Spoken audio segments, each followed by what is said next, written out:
One of the things we've talked about here in some of our other seminars and sessions and will continue to do is how to grow this movement.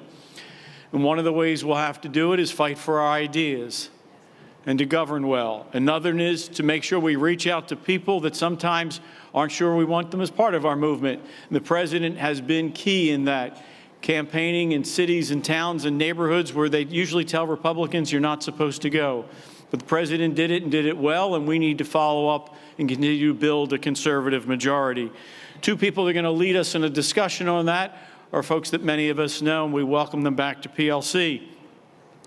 First is Calvin Tucker. Calvin used to serve as the deputy chair of the Pennsylvania Republican Party, is still active in politics, leads his own business organization. He's the president and CEO of Eagles Capital Advisors. He has served in a number of roles and campaigns, including for Stacey Garrity and even as a surrogate for President Donald Trump. Joining him on stage is Albert Eisenberg. Albert was one of the founders of Broad and Liberty and has been writing about issues and ideas and tactics to grow our movement. He has committed himself to the principle that this needs to be a growing, welcoming coalition, reaching out into communities and constituencies that aren't always part of our party. He was thinking about it long before it was cool. It's not often somebody says cool at a PLC conference. Albert has put that into practice and now begun his business at Red Bridge, where he teaches campaigns and candidates and parties how to build and grow, use the messaging and tactics to work to make us a permanent growing majority. So two folks we know and respect who have not only talked the talk but walked the walk on how to grow a building and growing conservative movement. We welcome to the stage Calvin Tucker and Albert Eisenberg.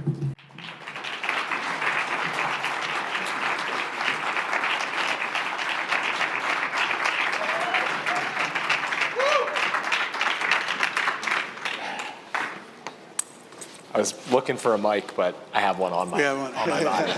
So, hi everybody. How's PLC going? How's our afternoon?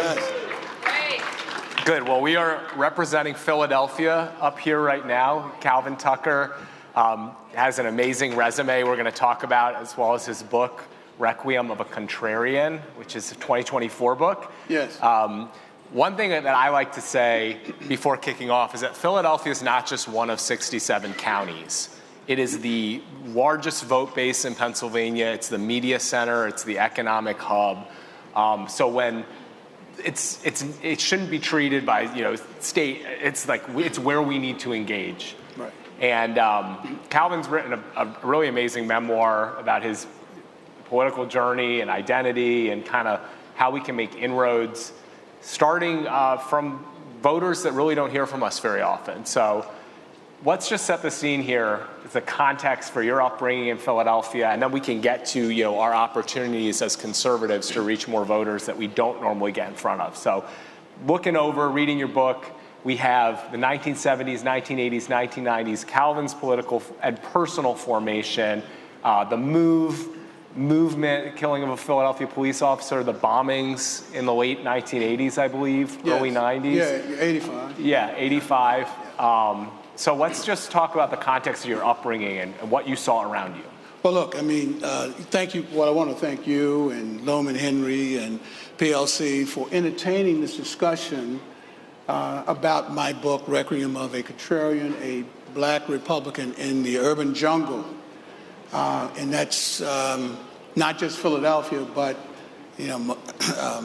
Pittsburgh and Erie and Williamsport, Wilkesboro, Scranton, right? They all are pretty much homogeneous in that we share the same concerns and problems in the underserved community. But specifically, in the 70s and 80s, when I grew up in politics and my parents got me involved in the Republican Party, there were a lot of events happening, not only in the city, but in the state and nationally. One that left an indelible imprint in my mind was the MOVE situation. And MOVE was a Black liberation movement to move African Americans, Black Americans back to Africa. And all of the members of that group were surnamed Africa. But they were a disruptive body in the city. And in the 70s, they were so disruptive, the police went to their compound and tried to reason with them. And as a result of trying to reason, one police officer was killed. Now, we fast forward 5 years later. They were disruptive again, that the Democrat administration sent out a force of police officers, but they could not penetrate the barriers and the bunkers in that community. And unfortunately, the mayor and the police chief came to a decision to fly a helicopter. Now, this is not Iran. This is not Vietnam. This is not even Ukraine. But they flew a helicopter over this neighborhood and they dropped a bomb, killing 11 men, women, and children, and destroying 65 houses. Now, as a young political novice, that's an impression. That's why I started to think that I could not support the status quo. I had to be a contrarian, a voice in the wilderness to try to change from inside. And so I've kind of lived with that process over the period of time, and that's why I penned my book as a Requiem of a Contrarian, a black Republican in the urban jungle. Now, that urban jungle, as was pointed out, in 2016, I was asked to be a media surrogate in Pennsylvania for candidate Trump. And I accepted that challenge. I did about 75 interviews, local, international, and national. And yes, I was called everything but a son of God. But I fought through it. Because, and actually, part of that, I convened a town hall meeting with candidate Trump in Philadelphia. And I brought him in. And I had 20 or so black leaders, civic, religious, and business folks. And we talked about a lot of things. But this was about a week after he left Detroit. And he said, famously, "What do you have to lose if you vote for me?" And that was a deafening sound, that here is a politician that's going to ask a rhetorical question that you have nothing to lose. In Philadelphia, Philadelphia's been run by Democrats for 70 years. Poverty, unemployment, economic distress, health and wealth disparity exist. So we've been made all of these promises for this period of time, but yet no one's delivered. And here's a candidate who says, "What do you have to lose? Give me an opportunity." And there's one thing, Albert, that I kind of talk about when I was the deputy chair, and I traveled around the state, about 20,000 miles I put on my Volkswagen, right? And I talked to affinity groups, African Americans, Hispanic, Latino Americans, Asian Americans, and I talked about the option, the alternative, because in the major metropolitan cities, there's no alternative. It is the status quo. Now, some of you already probably know that Philadelphia, we have a registration disadvantage of 8-1. And when you add in the nonpartisans and the communists and the working family, it's 9-1. So how can you support status quo? And here's what I tell people, that for every 10 people on the street of Philadelphia, 9 of them don't think like you. So you have to be contrary, not just opposite, but challenge the status quo. And that is the way we have to change this process. We have to bring more conservatives in. And the difficulty there is many of our leaders are elected, Republican leaders are elected outside of the city. And I've tried to bring them into the city. Because if you only hear one voice, eventually you're going to believe it.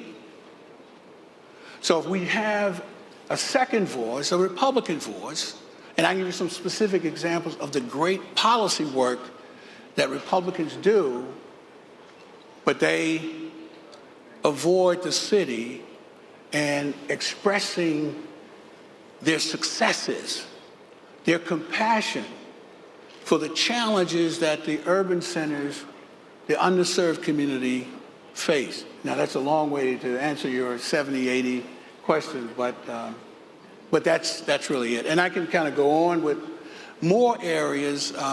And there's some precipitous increase in Republican registration and, in fact, Republican votes in the city. In 2016, if you don't mind, in 2016, as a media surrogate for candidate Trump, we got 8% of the black vote. Unheard of. Typically, it's about 2.5% to 3% black vote. But he got 8%. But I use an acronym CEP, C-E-P. And CEP means commitment, engagement, and policy. So Donald Trump committed to open the umbrella and bring all people into it, right? Then he funded with the RNC, and certainly in Pennsylvania, the PAGOP, opened 3 community centers, one in Philadelphia, one in Pittsburgh, and one in Lehigh Valley, right? And we began to engage the community. When you engage the community, it shows empathy. It shows a compassion for the challenge that you face, the utility costs, the affordability issues that we would cite today, right? About poverty. Now, as you know, may not know, but I think it was about 10 years ago, the city of Philadelphia was declared out of the top 10 cities in the United States having the deepest poverty of any of those 10 cities. And why does that exist? City's been run by Democrats for 70 years, right? You need to be a contrarian, i.e. conservative, right? To bring a different voice. And I think that's what Trump did in 2016. 2020, he got 12% of the black vote. Why? Because in 2017, one of his first pieces of legislation was the Jobs Act and tax cut. Put an average of $600 in every tax-paying person's pocket. And embedded in that piece of legislation, in that policy, was opportunity zones. So there are about 8,000 to 9,000 opportunity zones around this country. And those opportunity zones are in suburban America, rural America, and urban America, in the underserved communities of each of those areas. But the money that went into those opportunity zones were not taxpayer money, was not appropriated dollars. They were private sector dollars. He used tax incentives to do it, to entice, but $75 billion, for houses, for shopping centers.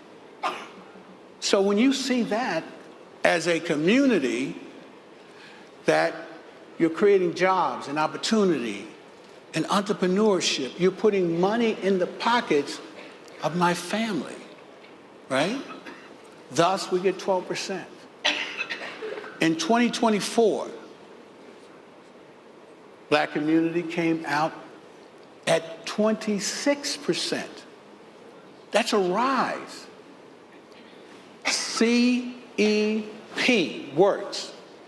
Commitment, engagement, and policy. Policy, my whole book is about empowerment.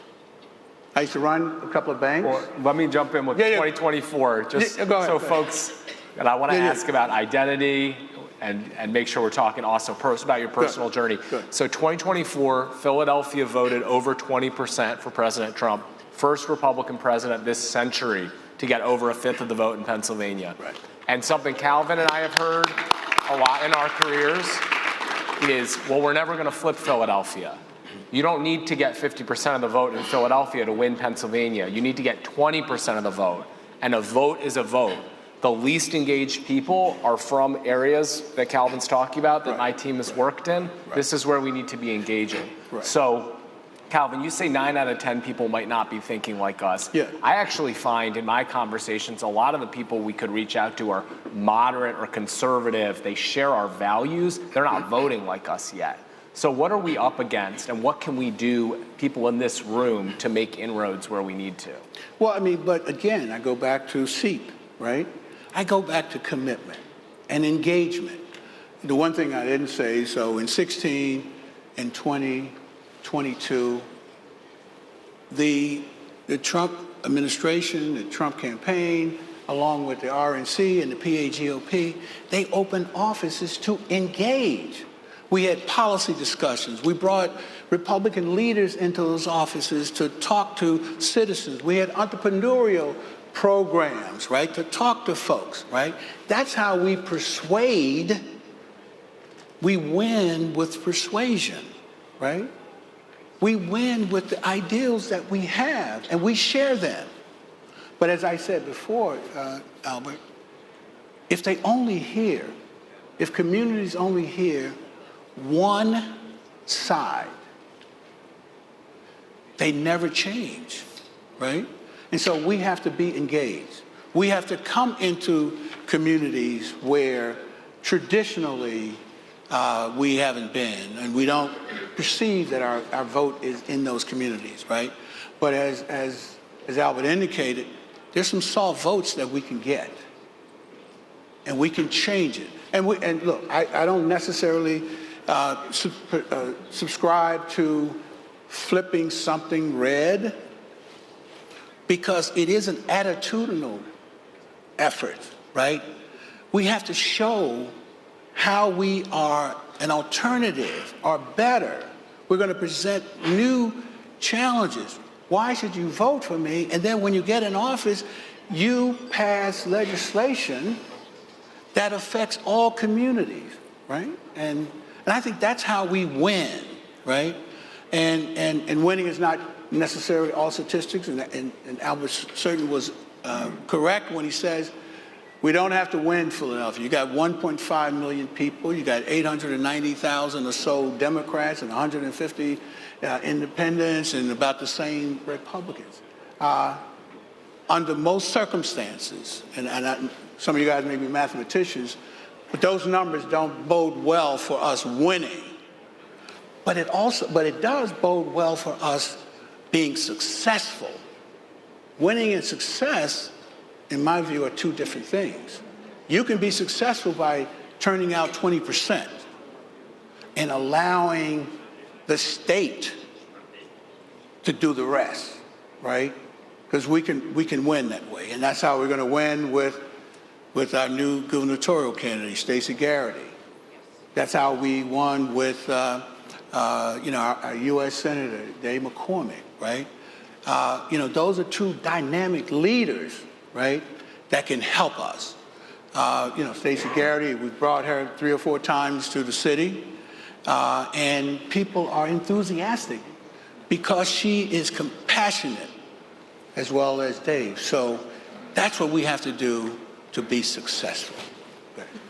Thank you, Calvin. So